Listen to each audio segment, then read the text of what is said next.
今天我要坐中国的高铁，不是2等座，不是1等座，不是商务座，是的，是商务座 ，Business Class。杭州到上海1个小时，票要比2等座贵3倍，值得吗？会不会超级舒服？我们今天就来体验一下。首先，票是很普通的，我本来以为会是金色的，或者那种给我很高大上感觉的那种票。来，我们去杭州东站。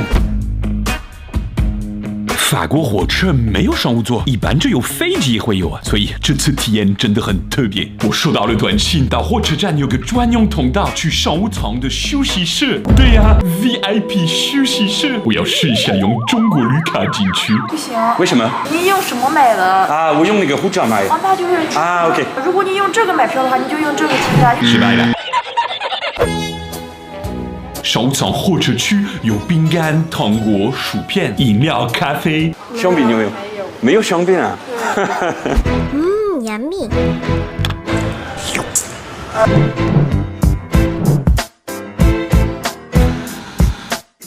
可以很舒服的等火车，舒服，也可以工作一点点。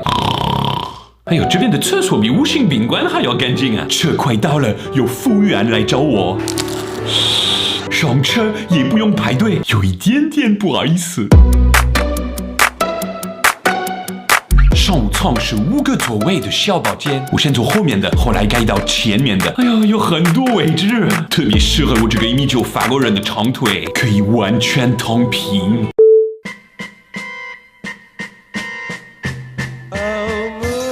这个奇怪的老外在干嘛？他们还提供拖鞋。